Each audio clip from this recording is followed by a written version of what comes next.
E aí, pessoal? Seja bem-vindo a mais um episódio do Paul Hindemith.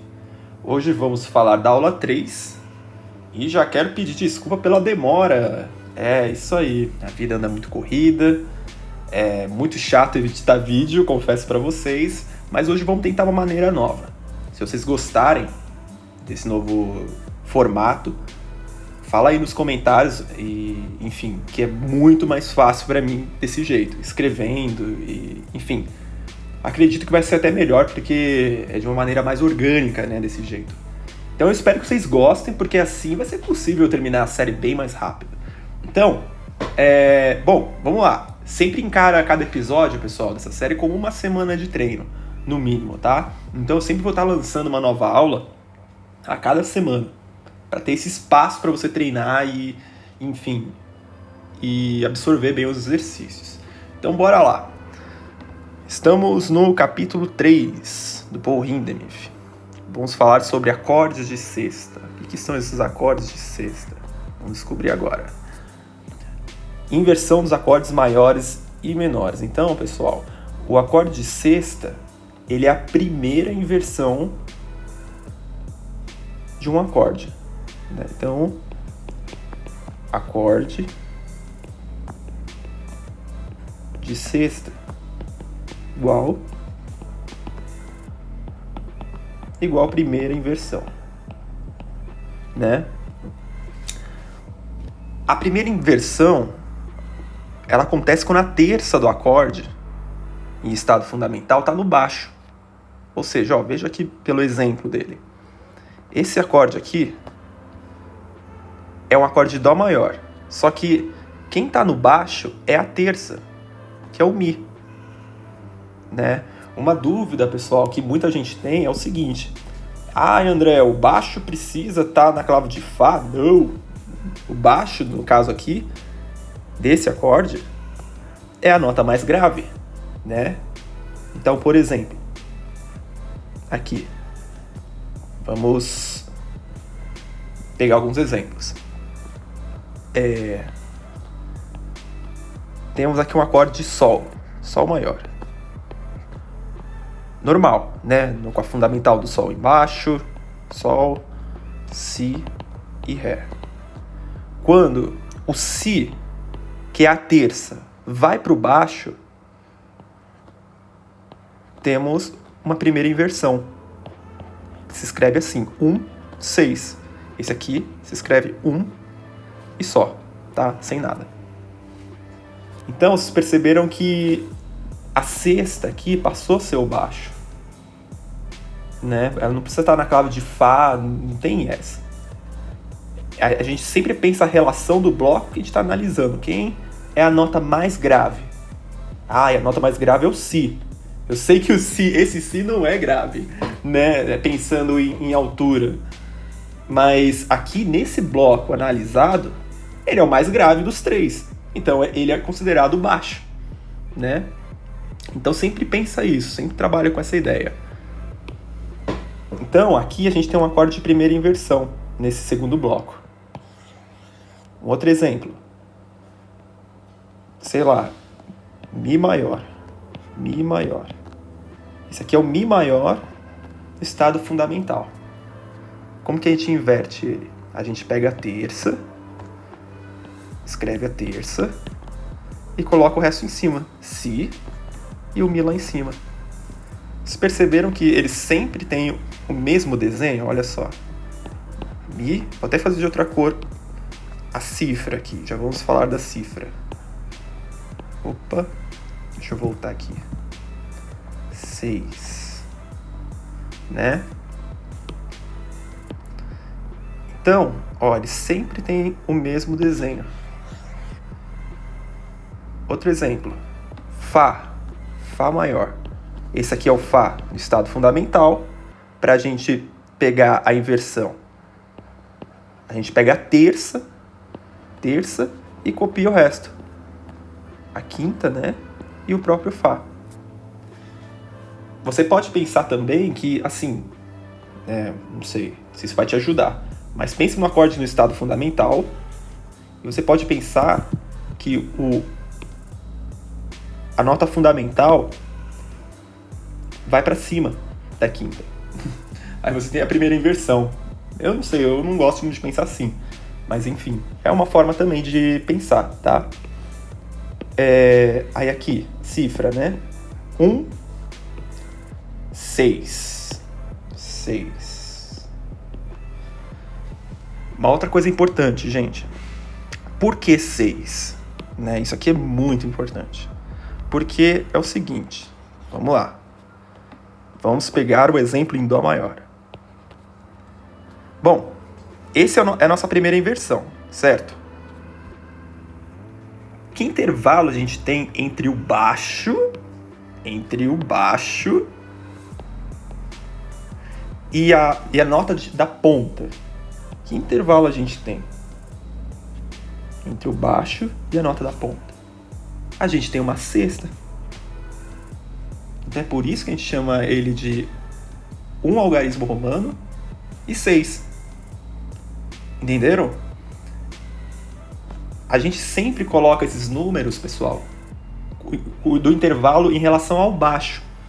Então, se a gente fosse colocar o nome completo desse carinha aqui, seria 1, 6, 3. Só que a gente não precisa colocar o 3. Né? Tá subentendido que a gente tem a terça. Então não precisa. Deixa eu apagar aqui. Deixa eu diminuir a borracha. Então a gente não precisa. Né? A gente coloca de uma maneira abreviada, só o 6. Mas aqui teria sim o 3. Né? No estado fundamental a gente não precisa colocar nada. Aqui segundo o Hindenburg, tá? Mas tem livros que colocam 3. Já você pode encontrar 5-3 também, para o estado fundamental, tá, gente? Enfim. Então, mas aqui, no nosso livro do Hindenburg, trabalhando com as regras dele e com a grafia dele, você só coloca o 6, entenderam? Então, o intervalo aqui é sempre em relação ao baixo. Ó, um outro exemplo. Vamos pegar Dó maior no estado fundamental. Ou seja, normalzão. Aquele bolachão. Como que seria aqui a cifra dele? Né? Vamos descobrir? Ó, Dó e Sol. Que intervalo a gente tem? A gente tem uma quinta. De Dó para Mi, uma terça. Então, como que a gente grafaria isso? Que não precisa, tá? Não precisa. Mas como seria? 5, 3. Então, vocês percebem que é sempre o número maior primeiro. Então, a gente tem aqui, ó, vou fazer bem grande, ó. O algarismo romano.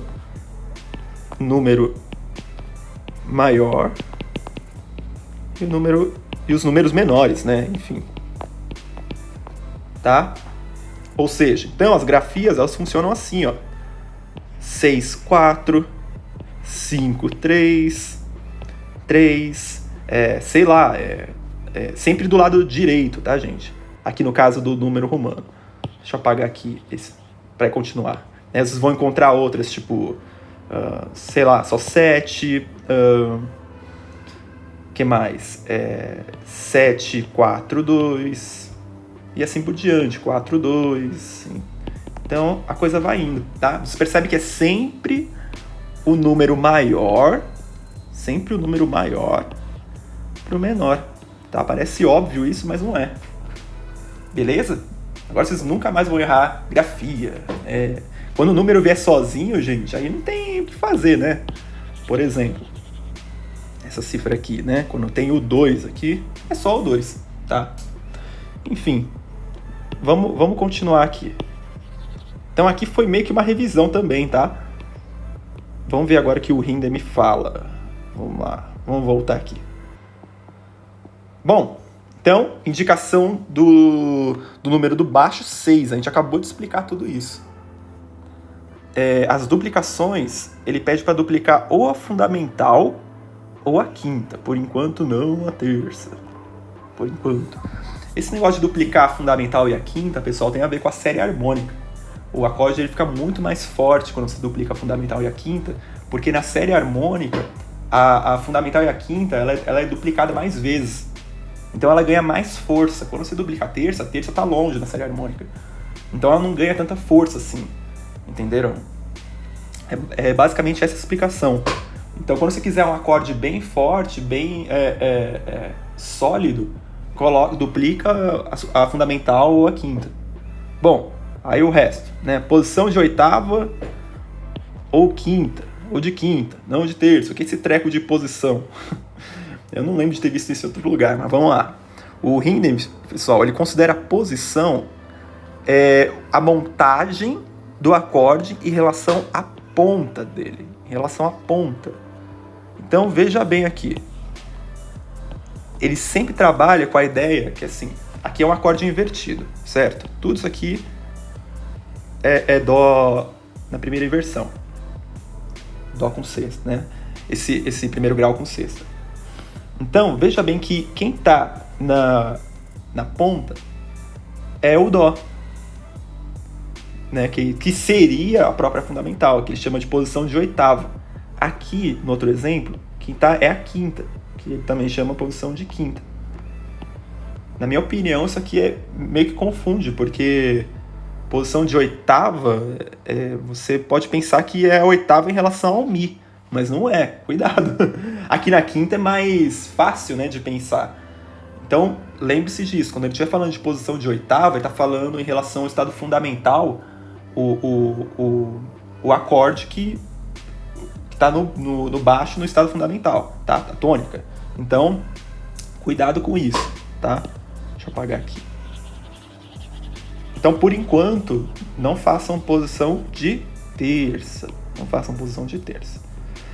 Bom, esse exercício aqui, pessoal, basicamente é você pegar esses acordes e você escrever na primeira inversão, né? Por exemplo, ele colocou ali o Lá. Ele não especificou aqui, né? Ah, tá. Ele coloca em... Isso é importante, né? Quando ele coloca com letra maiúscula, ele quer dizer que é o maior. Maior. Quando ele coloca em letra minúscula, é o menor.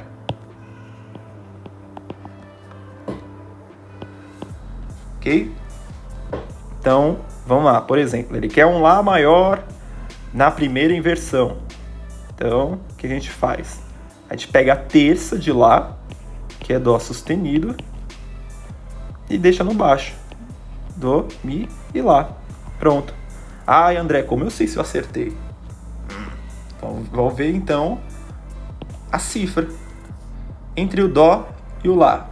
Que intervalo a gente tem? A gente tem uma sexta. E entre o Dó sustenido e o Mi, uma terça. Independentemente de ser maior ou menor, tá, gente?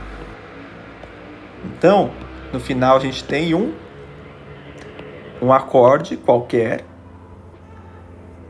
6, 3. Mas o Hindemith fala, só não precisa colocar o 3. Então, temos um acorde 6. O 3 a gente tira, tá? Você pode se corrigir. A sexta, não pensa ainda em sexta maior, sexta menor, não pensa isso. É a sexta.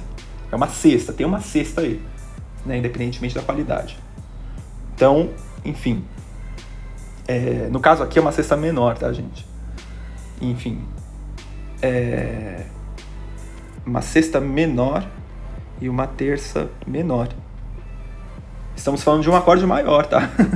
Enfim, não confundam, cuidado. Uma outra maneira de você solucionar esse exercício é você pegar, montar ele no estado fundamental, né? No estado fundamental e jogar o baixo lá pra cima, né? Aí você também tem essa situação, certo? Também aqui, 6. Deve existir outras maneiras, enfim. Se você pensar outras soluções, coloca aí nos comentários, porque a gente vai se ajudando, né? Inclusive, me dá mais ferramentas para ensinar. Beleza? Então, basicamente, esse exercício é assim. Ele não é um exercício, assim, para quem já é mais avançado, ele é bem besta. Então, vamos lá. Pessoal, sempre lembrando que é importante você pegar tudo isso e tocar no piano, tá? A gente está fazendo uma aula bem mais teórica aqui, mas o correto mesmo é a gente escrever e tocar, escrever e tocar, escrever e tocar. Bom, vamos lá. Seguindo. A quinta pode ser omitida e a fundamental triplicada. Ó, gente, isso aqui é bem interessante porque vocês vão ver que daqui em diante, conforme a gente for colocando mais notas no acorde, a quinta sempre vai rodar. Então você pode marcar aí a quinta roda. A quinta roda, tá? Geralmente a quinta roda. Uma segunda opção, assim, dependendo do contexto, seria a própria fundamental. E a última de todas é a terça, porque a terça define a qualidade do acorde. Então a terça, você não vai tirar a terça. Né? A sétima, quando precisa, também você não vai tirar. Porque se você está fazendo um acorde de sétima, como você vai fazer um acorde de sétima sem a sétima? Então, geralmente, o primeiro cara que vai rodar... Então, geralmente, o primeiro cara que vai rodar é a quinta. Grava isso. O primeiro que vai rodar é a quinta. Vamos lá. Então, aqui nesse exemplo dele, ó, você percebe que... Deixa eu escrever aqui rapidinho. Estamos falando desse exemplo aqui, tá?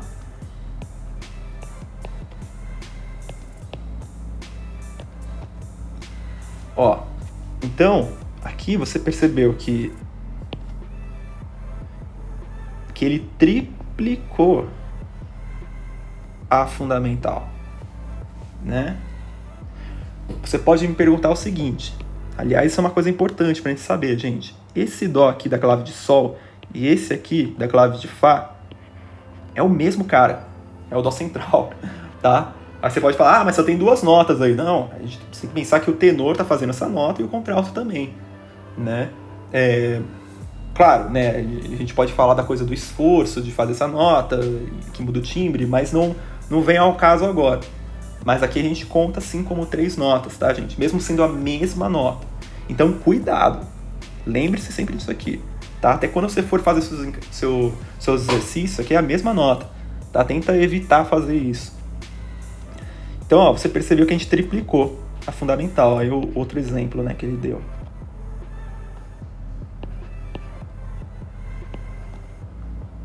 Aqui, no outro exemplo, ele fez de novo, né? Opa, até escrevi aqui errado, desculpa.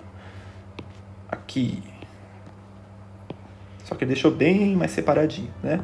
Fundamental, fundamental e fundamental. E isso aqui tudo é um acorde de sexta. Beleza? Então, existe essa possibilidade também. Na 4 vozes, né? Bom, vamos lá. Avançando. Encadeamento entre acordes de sexta consecutivos ou entre acordes de sextas e acordes fundamentais. Tratados do mesmo ponto de vista que as progressões que se referem somente os acordes fundamentais. Então, assim, as mesmas regras que a gente viu antes vão ser aplicadas aqui de novo, né? Aí coloca aqui o procedimento. Procedimento recomendado para efetuar encadeamento simples e correto. Se dois acordes têm uma nota em comum, esse deve ser mantido. Claro, né? Isso aqui a gente já tem feito ultimamente. Conduza-se cada uma das vozes empregando os menores intervalos possíveis. Ou seja, não vai sair saltando que nem um louco, né? Claro, gente, mas aqui primeiro a gente tem que ter em mente várias coisas. Não coloquem todas as regras assim muito a ferro e fogo. Quando a gente está fazendo esses encadeamentos, principalmente aqui no contexto do Hindemith, a gente está pensando em vozes, né? Vozes mesmo, vozes humanas. Então, pensa bem você lá conduzindo teu coro, ou você mesmo cantando com teus amigos, uma linha cheia de salto. Isso aí é muito chato. E às vezes até pode sair fora da tua tessitura. Então, fica ruim de cantar, não fica algo cantável, sabe?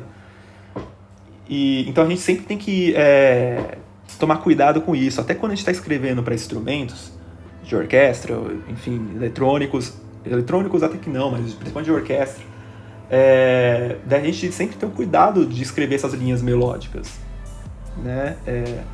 Você sempre ter o equilíbrio entre o salto e os graus conjuntos, para dar alguma coisa que tenha sentido e não ficar uma coisa aleatória.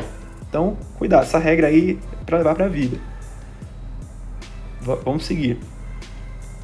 Beleza. Aí aqui ele fala: quando a harmonia não muda, podem ser empregadas nas três vozes superiores, oitavas ocultas, que constituem um acorde quebrado. Então, é o seguinte.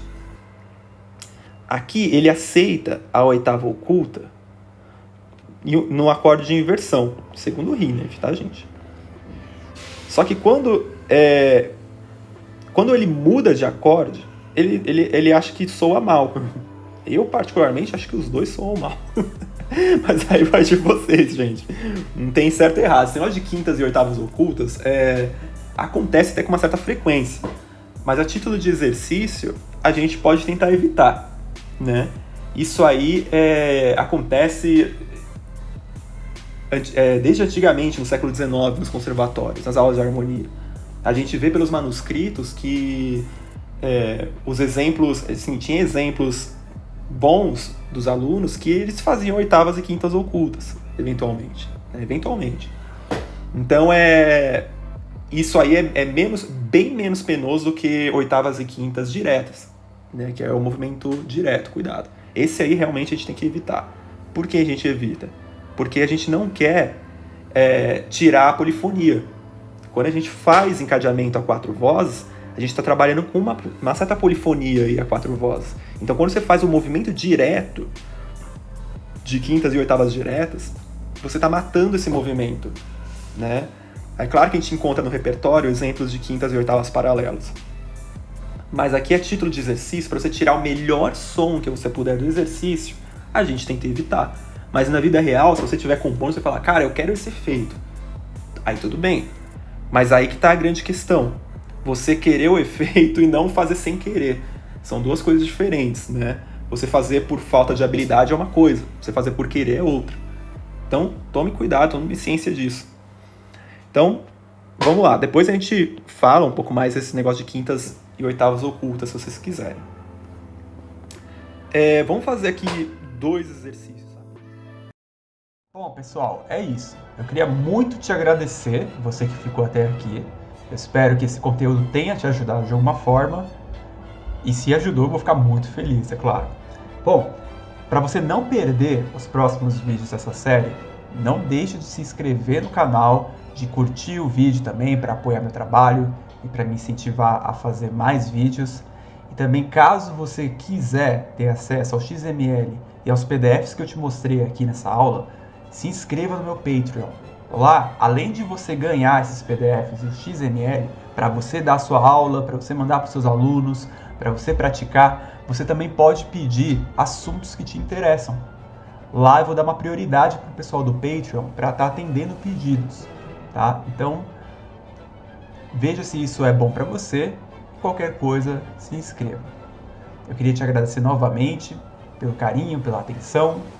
E qualquer dúvida, deixe aqui nos comentários. Até logo!